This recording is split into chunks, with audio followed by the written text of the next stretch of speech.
शरीर ही रिश्ता बनाने का एकमात्र तरीका नहीं है। जिसे लोग आज प्रेम कह रहे हैं वो असल में बस एक म्यूचुअल बेनिफिट स्कीम है। आपको प्रेम में गिरने की जरूरत है। आपके अंदर से कुछ जाना चाहिए, तभी प्रेम के लिए जगह बनती है। ये सिर्फ एक म्यूचुअल बेनिफिट स्कीम है। जिस पल आपको कोई लाभ नहीं मिलेगा, निश्चित रूप से ये खत्म हो जाएगा। मैं तुमसे क्या हासिल कर सकता हूँ, तुम मेरे लिए क्या कर सकते हो। मैं जानता हूँ कि ये चीजें हर जगह हो रही हैं, क्योंकि हम जीवन को जीवन की तरह नहीं देख रहे हैं। हमें जिस तरह से पढ़ाया गया है, हमारा एजुकेशन सिस्टम, विज्ञान और तकनीकी का हमारा विचार सिर्फ इतना रह गया है कि अपने फायदे के लिए हर चीज का इस्तेमाल कैसे करें। सबसे छोटे बैक्टीरिया से लेकर धरती के सबसे बड़े जानवर तक सब कुछ हम अपने फायदे के लिए इस्तेमाल करना चाहते हैं। यहां तक कि धरती का भी हम अपने फायदे के लिए इस्तेमाल करना चाहते हैं, जिसमें दुर्भाग्य से इंसान भी शामिल हैं। तो ये जिसे लोग आज प्रेम कह रहे हैं वो असल में बस एक म्यूचुअल बेनिफिट स्कीम है। तुम मुझे ये दो, मैं तुम्हें वो दूंगा। अगर तुम मुझे वो नहीं दोगे तो मैं तुम्हें ये नहीं दूंगा। और इसीलिए आप प्रेम के प्रश्न को ब्रेकअप और तलाक से शुरू कर रहे हैं। ये सच है। जीवन की मेरी समझ में प्रेम का मकसद दो जिंदगियों को साथ जोड़ना है, दो जिंदगियों का एक जैसा हो जाना। लेकिन अब हम ब्रेकअप की बात कर रहे हैं। आज जब हम प्रेम की बात करते हैं तो लोग एक्सपायरी डेट के बारे में सोच रहे हैं। एक्सपायरी डेट, ये कितना लंबा चलेगा। तो ये एक दुर्भाग्यपूर्ण स्थिति है कि लोग किसी के साथ जीवन साझा करने की गहराई को नहीं जान पाएंगे, या क्योंकि जब आप वाकई किसी को अपने जीवन का हिस्सा बनाना चाहते हैं तो आपको अपने आप को कुछ हद तक खाली करना होगा। आप में से कुछ गिरना चाहिए।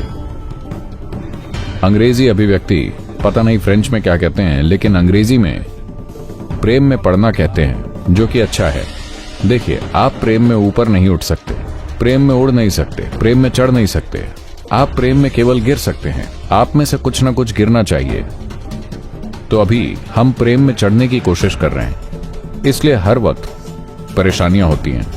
तो फ्रेंच में प्रेम में पड़ने के लिए कुछ है क्या?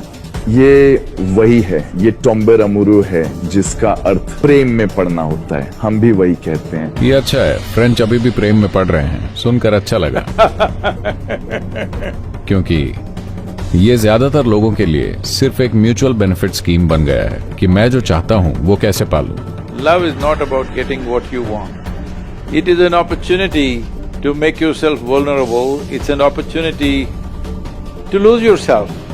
प्रेम का मकसद वो पाना नहीं है जो आप चाहते हैं। ये खुद को नाजुक बना लेने का अवसर है। ये अवसर है अपने आप को खो देने का। ये कोई लाभ कमाने की योजना नहीं है। प्रेम लाभ कमाने वाली योजना नहीं है। ये स्वेच्छा से घाटा उठाने जैसा है। प्रेम बस यही है। लेकिन जैसे ही आप फायदा सोचने लगते हैं तो जाहिर है कि पहले दिन से ही टकराव पैदा होगा। केवल हार्मोनल आकर्षण की वजह से हो सकता है लोग साथ आ रहे हों, नहीं तो जिस तरह से हम आधुनिक समाज को बना रहे हैं, हमने प्रेम के लिए लगभग कोई जगह नहीं छोड़ी है।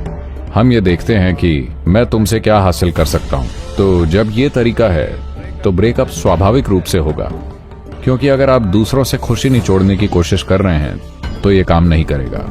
अगर आपका जीवन किसी से अपना सर्वोत्तम साझा करने के बारे में है तो ये काम करेगा। मैं ये नहीं कह रहा हूं कि ऐसा बिल्कुल नहीं होता, लेकिन दुर्भाग्य से ये ज्यादातर इसी दिशा में जा रहा है कि मैं तुमसे क्या हासिल कर सकता हूं, तुम मेरे लिए क्या कर सकते हो, ये नहीं कि मैं तुम्हारे लिए क्या कर सकता हूं। तो इस प्रेम में गिरने को वापस आना होगा। अभी लोग प्रेम कर रहे हैं। नहीं, आपको प्रेम में गिरने की जरूरत है। आपके अंदर से कुछ जाना चाहिए, तभी प्रेम के लिए जगह बनती है। वरना यह सिर्फ एक म्यूचुअल बेनिफिट स्कीम है। जिस पल आपको कोई लाभ नहीं मिलेगा, निश्चित रूप से यह खत्म हो जाएगा। मैं आपको एक जोक सुनाता हूँ, ठीक है ना? फ्रेंच मजाक तो करने देते हैं ना? हाँ, मुझे जोक पसंद है। एक फ्रांसीसी व्यक्ति का अभी अभी ब्रेकअप हुआ था और उसे अभी अभी अपने फोन पर एक टेक्स्ट मैसेज मिला।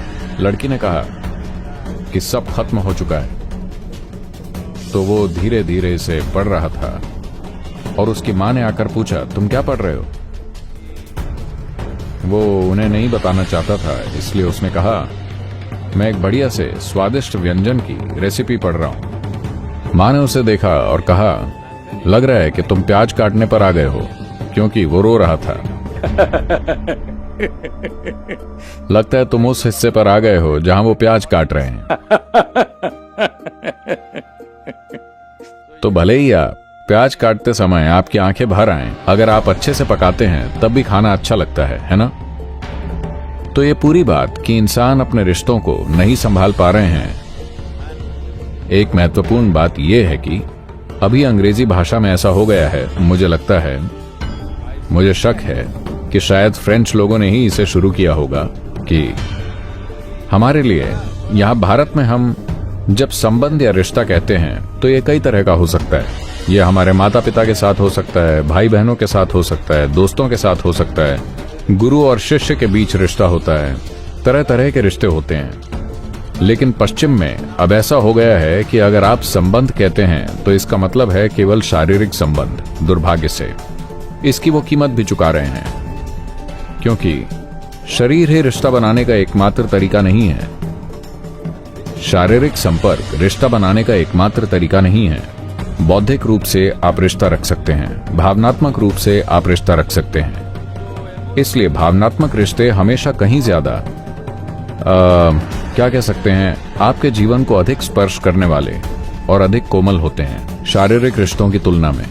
लेकिन अभी हमने इसे इस तरह बना दिया है, अगर आप संबंध शब्द का इस्तेमाल करते हैं तो हर कोई ये मान लेता है कि आपका संबंध शरीर आधारित है। मैं उस शब्द का इस्तेमाल करने से भी डरता हूं। अगर मैं कहूं अलेक्जेंडर के साथ मेरे अच्छे संबंध हैं तो लोग कुछ और ही समझ लेंगे। क्या आपको लगता है कि भावनात्मक रिश्ता शारीरिक रिश्ते से ज्यादा ताकतवर होगा या हो सकता है? बिल्कुल, शरीरों की केवल मुलाकात हो सकती है, रिश्ते नहीं। रिश्ते बनाने के लिए मन और भावना की जरूरत होती है ना? और ये बहुत प्रभावशाली होता है जब आप अपनी भावनाओं को किसी चीज में लगाते हैं। केवल तभी जीवन प्रभावशाली बनता है और सचमुच जीना सार्थक लगता है।